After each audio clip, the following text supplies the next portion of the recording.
Pemirsa, momentum Ramadan semestinya dapat kita manfaatkan sebagai ajang berlomba dalam hal kebaikan. Selain ibadah kepada Tuhan, Ramadan juga mengajarkan kita mengamalkan kebaikan kepada sesama dan belajar bijak menghadapi perbedaan dengan sesama muslim maupun non-muslim. Bagaimana kita memanfaatkan momentum Ramadan dengan menegakkan Islam yang rahmatan lil alamin? Untuk membahas selengkapnya kita telah terhubung dengan Sukidin Mulyadi, cendekiawan muslim dan juga pemerhati kebangsaan. Selamat pagi Mas Sukidin. Selamat pagi Mbak. Baik, Assalamualaikum warahmatullahi wabarakatuh. Pak Sukidi, salam sehat. Pak Sukidi, penentuan 1 Ramadan 1443 Hijriah kemarin, kita tahu diwarnai ada perbedaan keputusan. Ada jamaah Naksabandia yang udah mulai puasa sejak 1 April, Valen, kemudian pihak Muhammadiyah tanggal 2 April, pemerintah tanggal 3 April. Tetapi apa yang sebaiknya dilakukan atau diingat agar perbedaan ini tidak mengganggu fokus umat Islam untuk berpuasa? Terima kasih Mas Abdi, itu pertanyaan brilian. Saya ingin memulai dengan mengaturkan ucapan yang tulus kepada semua umat Islam untuk menunaikan ibadah puasa di bulan suci Ramadan ini dengan penuh keimanan dan penuh pengharapan akan ridho Tuhan. Semoga ibadah kita diterima Tuhan dan kita termasuk kelompok yang dikualifikasikan sebagai kelompok muttaqin, orang-orang yang bertakwa. Baik. Selanjutnya merespon pertanyaan Mas Abdi, saya kira sikap yang terbaik yang bisa kita tunjukkan dalam menyikapi perbedaan dalam penentuan awal Ramadan adalah dengan mengingat kembali pesan dari Nabi. Ikhtilafu ummati rahmah. Perbedaan di kalangan umatku adalah blessing. Disagreement among my community is blessing.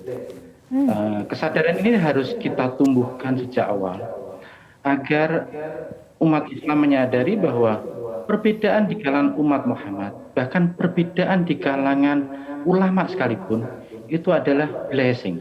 Itu adalah rahmah. Itu adalah satu rahmat yang harus kita syukuri.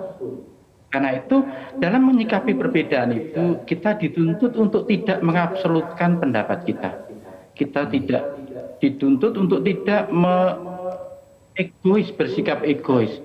Bersikap untuk memandang bahwa pendapat saya paling benar, pendapat Anda pasti keliru. Sikap-sikap itu harus dijauhkan dari kehidupan kita berbangsa dan bernegara, terutama dalam menyikapi perbedaan. Sikap yang terbaik yang bisa kita tunjukkan adalah dengan selalu menunjukkan sikap kerendahan hati. Kerendahan hati untuk melihat kemungkinan orang lain benar, kita salah, dan sebaliknya.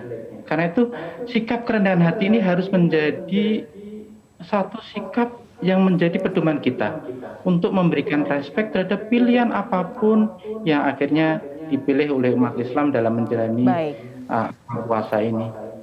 Baik, Pak Sukidi, tadi kita mungkin sudah bicara ya Reno ya, kalau sesama umat muslim saja banyak perbedaan, kalau seandainya untuk kaum yang bukan muslim, bagaimana cara mungkin untuk merepresentasikan, mewujudkan sikap toleransi, kemudian saling menghargai dalam bulan Ramadan kali ini, Pak Sukidi?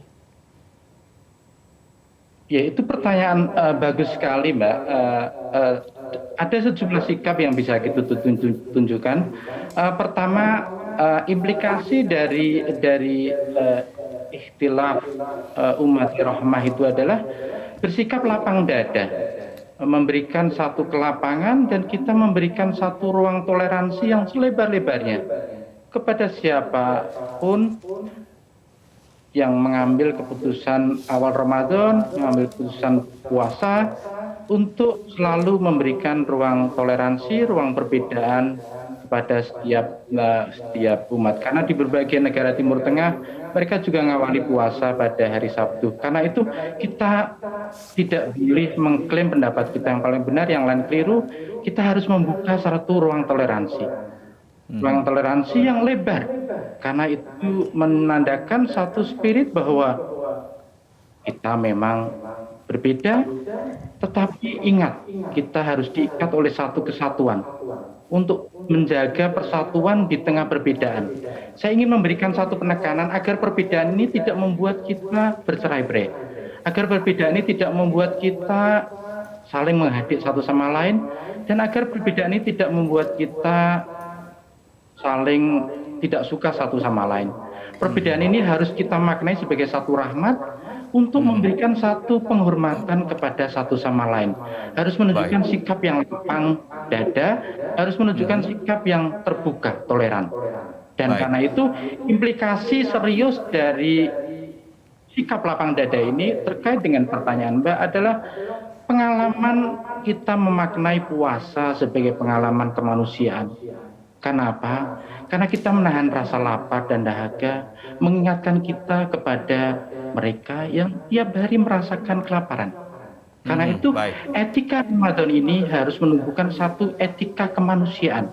Etika untuk memberikan satu kepekaan kemanusiaan kepada sesama. Apapun agamanya, apapun etnisnya, apapun backgroundnya, kita harus menunjukkan satu kepekaan kemanusiaan. Baik, bijak untuk menghadapi perbedaan, berarti dua hal tadi, Valen, kalau kita menggarisbawahi apa yang dikatakan Pak Sukidi adalah membuka lebar ruang toleransi dan juga menekan ego itu sendiri.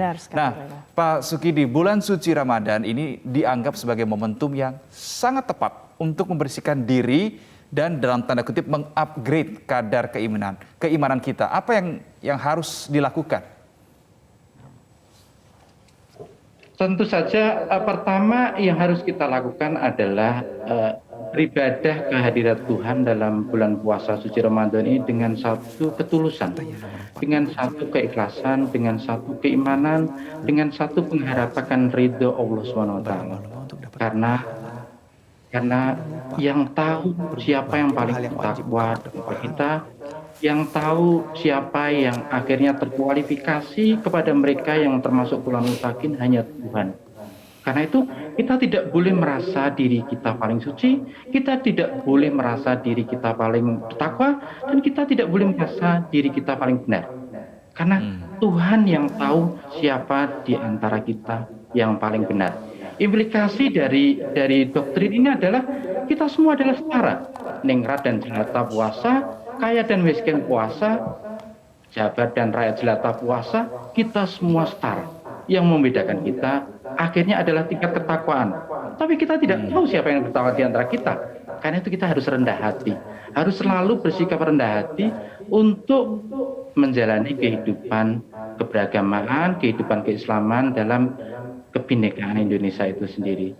Dan tak kalah pentingnya Mas Abdi adalah implikasi sosial dari ibadah puasa kita, bahwa ini bukan hanya kehadirat puasa, bukan hanya ekspresi ketulusan kita kehadirat Tuhan, tapi juga punya implikasi sosial kemanusiaan kepada mereka yang hidup dalam kesusahan, yang tidak seberuntung kita, yang hidupnya setiap hari kelaparan.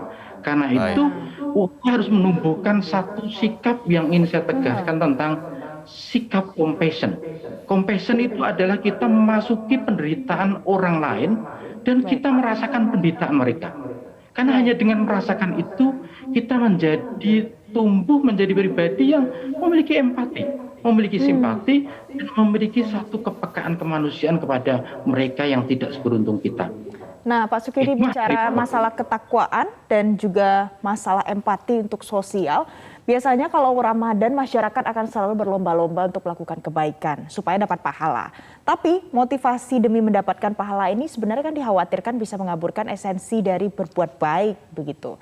Dan ada kesadaran bahwa berbuat baik padahal sebenarnya memang adalah sebuah hal yang wajib. Bagaimana menurut Anda, Pak Sukidi? Ya, itu pertanyaan dalam sekali dan cukup brilian, cerdas, terutama karena ini yang perlu saya tekankan. Ta'awanu 'alal birri wa taqwa. Kita diajarkan, diwajibkan untuk bekerja sama dalam kebajikan dan takwa. Dan itu harus dilandasi satu ketulusan. Instead of being driven by self-interest, ketimbang didorong oleh interest kita harus melampaui itu semua untuk sepenuhnya berkhidmat kepada orang lain. Dan itu hakikat kemanusiaan yang tertinggi. mengabdikan hidup kita untuk memberikan satu belas kasih. Bukan karena kasihan kepada orang lain, tapi panggilan moral kemanusiaan kita. Untuk memberikan satu tanggung jawab sosial kita kepada mereka yang tidak seberuntung kita. The ethic of compassion ini harus menjadi satu kesadaran kita dalam berbangsa. Itu sebabnya kenapa negara ini disebut negara gotong royong. Karena kita memiliki kesadaran untuk hidup sebagai interbeing. Kata Thai, seorang biksu dari Vietnam. Interbeing karena kita saling tergantung satu sama lain, tetapi kita tumbuh bersama sebagai bangsa. Co-arising, istilah filsuf dan aktivis kemanusiaan sudah interdependent, tapi juga co-arising. Kita saling tergantung, saling membantu, tapi kita juga tumbuh bersama.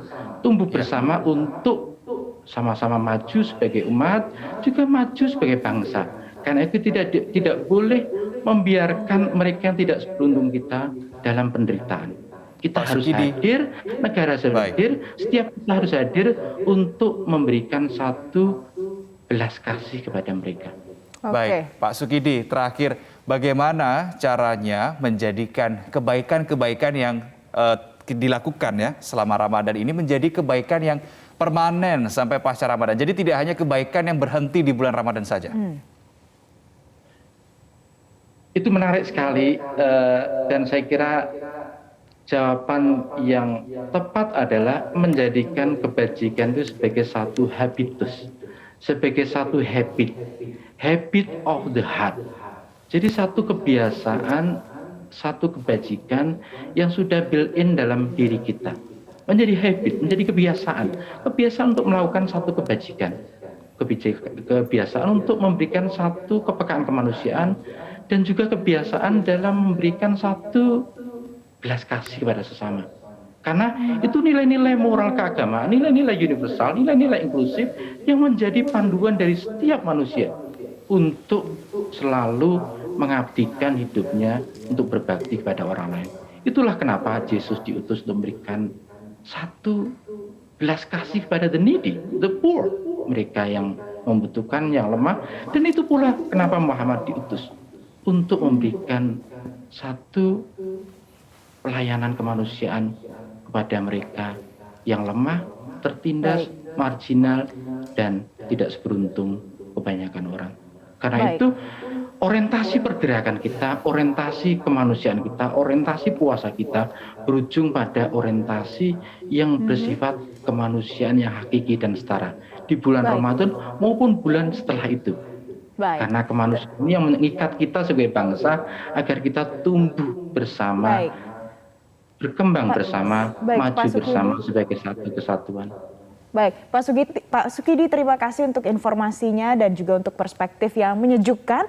Dan terima kasih sudah bergabung bersama kami di Metro TV. Sukidi Mulyadi, cendekiawan Muslim dan pemerhati kebangsaan.